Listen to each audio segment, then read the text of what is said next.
আসসালামু আলাইকুম। আমার নাম আজম খান, পেশায় একজন মেকানিক্যাল ইঞ্জিনিয়ার। প্রথমে আপনাকে এই সুন্দর লেকচারের জন্য ধন্যবাদ জানাচ্ছি।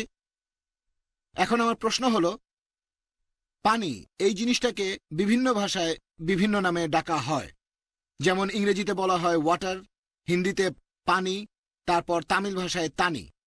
একইভাবে ঈশ্বরকে যদি বলা হয় রাম অথবা যিশু, সেটাও কি তাহলে একই জিনিস হবে না? ভাই, আপনি প্রশ্ন করলেন যে বিভিন্ন ভাষায় পানির নাম আলাদা, ইংরেজিতে ওয়াটার, হিন্দিতে পানি, তামিল ভাষায় তানি। একইভাবে ঈশ্বর একজন, তাকে কি বলতে পারি রাম, যিশু ইত্যাদি? ওনারা শান্তিতে থাকুন। আমি আগেও বলেছি, পবিত্রকরণ বলছে সূরা ইসরা অধ্যায় নম্বর 17 আয়াত 110, তোমরা তাকে আল্লাহ নামে ডাকো অথবা রহমান, তোমরা তাকে যে নামে ডাকো না কেন, সকল সুন্দর নামসমূহ তো তাঁরই। আল্লাহ সুবহানাহু ওয়া তাআলাকে যে কোনো নামে ডাকতে পারেন, তবে সেটা হবে একটা সুন্দর নাম। এতে করে মনে কোনো ছবি ভেসে উঠবে না। এই নামে আল্লাহ তাআলার বৈশিষ্ট্যগুলো থাকবে। একই কথা আবারও আছে সূরা তাহা অধ্যায় 20 আয়াত নম্বর 8, তারপর সূরা আরফ অধ্যায় 7 আয়াত 180। এছাড়াও সূরা আল হাশর অধ্যায় 59 আয়াত 24 বলা হয়েছে সকল সুন্দর নামসমূহ আল্লাহ সুবহানাহু ওয়া তাআলার। আল্লাহকে যে কোনো নামে ডাকতে পারেন, তবে মনে কোনো ছবি ভেসে উঠবে না। আপনি প্রশ্ন করলেন যে পানিকে বিভিন্ন ভাষায় বিভিন্ন নামে বলা হয়। আমিও জানি, ইংরেজিতে বলা হয় ওয়াটার, তারপর হিন্দিতে পানি, তামিল ভাষায় তানি, আরবিতে বলা হয় মাই, সূরা আম্বিয়া অধ্যায় 21 আয়াত 30, সংস্কৃত ভাষা বলা হয় অপ, ভগবদ গীতা অধ্যায় 7 অনুচ্ছেদ 4, শুদ্ধ হিন্দিতে বলা হয় জল, গুজরাটি ভাষায় বলা হয় জল বা পানি, মারাঠি ভাষায় পানরি, তারপর কর্ণাটকের ভাষায় পানিকে বলা হয় নীর, তেলেগু ভাষায় নীর, মালায়ালাম ভাষায় ওয়েল্লাম, এরকম অনেক। এগুলো পানির নাম। আমি মাত্র 10টা উদাহরণ দিয়েছি। কোরআন আল্লাহ সুবহানাহু ওয়া তাআলা 99টা বৈশিষ্ট্যের কথা বলেছে। এখন পানিকে অন্য ভাষায় যে কোনো নামে বলতে পারেন, তবে সেটা হতে হবে পানি। যে কোনো ভাষায়, তবে সেটার অর্থ হবে পানি, সেটার অর্থ অন্য কিছু হবে না। যেমন ধরেন, কেউ একজন আমার কাছে এসে বলল যে আমাকে আমার বন্ধুরা পরামর্শ দিয়েছে যে প্রত্যেকদিন সকালে আমাকে 1 গ্লাস ওয়াটার খেতে হবে। আমি জানি ওয়াটার মানে পানি, তার কথা বুঝতে পারছি। তারপর সে লোক বলল, যখন আমি 1 গ্লাস ওয়াটার খাই তখন আমার বমি আসে। আমি বললাম, বমি আসে কেন? সে বলল, কারণ সে ওয়াটারের দুর্গন্ধ, এর রংটা কেমন যেন হলদে। পরে আমি বুঝতে পারলাম সে যেটার কথা বলছে সেটা পানি না, সেটা প্রস্রাব। কেউ তাকে বলে সকালে 1 গ্লাস করে প্রস্রাব খেতে, কিন্তু সে নাম দিয়েছে ওয়াটার। তাহলে আপনি পানিকে বলতে পারেন ওয়াটার, তানি, মাই, অপ, জল, কোনো সমস্যা নেই, তবে সেটা পানি থাকতে হবে। আপনি পানিকে যে কোনো নামই বলতে পারেন, তবে পানি ছাড়া অন্য কিছু হলে সেটাকে ওয়াটার বলবেন না, পানি বলবেন না, তানি বলবেন না, অথবা মাই বলবেন না। পানিকে ওয়াটার বলতে পারেন, তবে পানি না হলে সেটা বলতে পারবেন না। লোকে ভাবতে পারে এটা একটা অযৌক্তিক উদাহরণ। একজন অজ্ঞ মানুষও পানি আর প্রস্রাবের পার্থক্য বুঝতে পারবে। শুধুমাত্র বোকা লোকই পানি আর প্রস্রাবের পার্থক্য বুঝতে পারবে না। আমিও তাতে একমত যে একজন অজ্ঞ মানুষও পানি আর প্রস্রাবের পার্থক্য বুঝতে পারবে।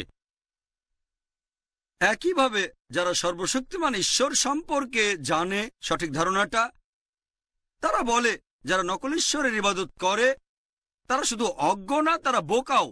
তারা কি আসল নকল ঈশ্বরের পার্থক্যটা জানে না?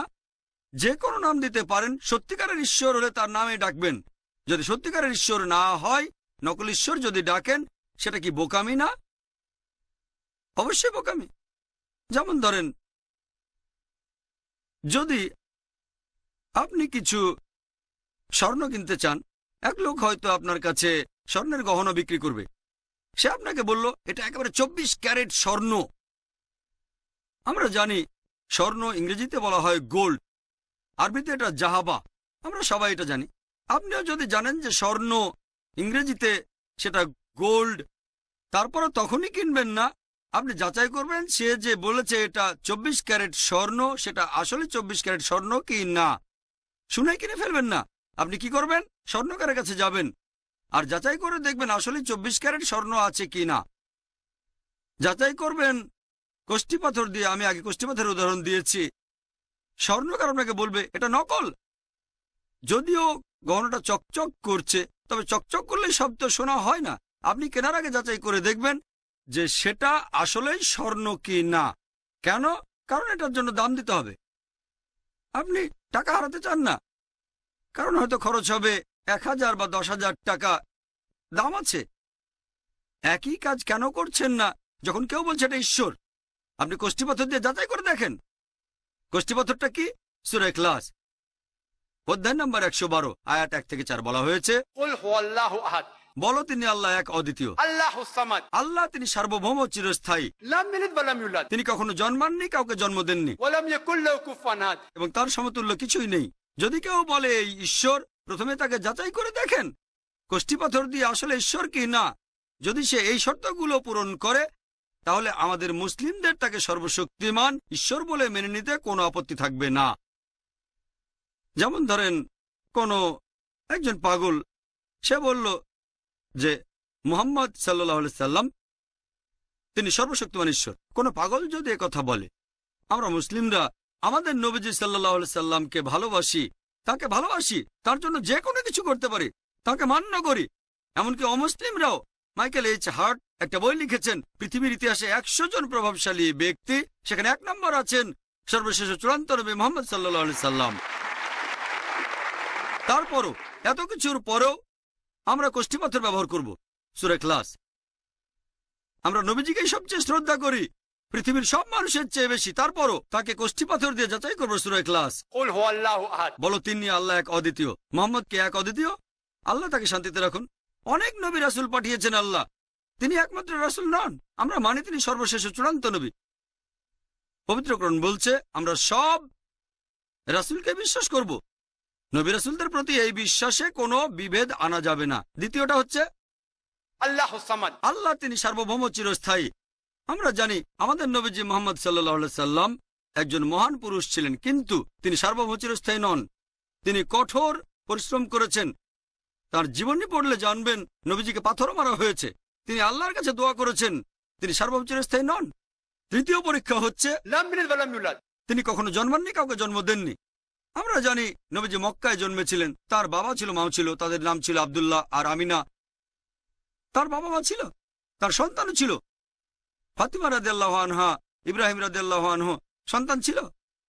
তিনি জন্ম নিয়েছিলেন, জন্মও দিয়েছেন। তাহলে তিনি আল্লাহ সুবহানাহু ওয়া তাআলা নন, এটা নিশ্চিত।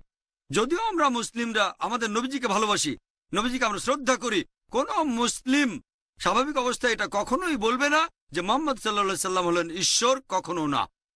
কেন জানেন? কারণ আল্লাহ সুবহানাহু ওয়া তাআলা আমাদের নির্দেশ দিয়েছেন, ইসলামের মূল বিশ্বাস শাহাদা, সেটা হচ্ছে লা ইলাহা ইল্লাল্লাহ মুহাম্মাদুর রাসূলুল্লাহ, আল্লাহ ব্যতীত কোনো উপাস্য নেই এবং মুহাম্মদ সাল্লাল্লাহু আলাইহি সাল্লাম হলেন আল্লাহ তাআলার রাসূল। আমরা এই কথাটা প্রতিদিন কমপক্ষে 5 বার বলি।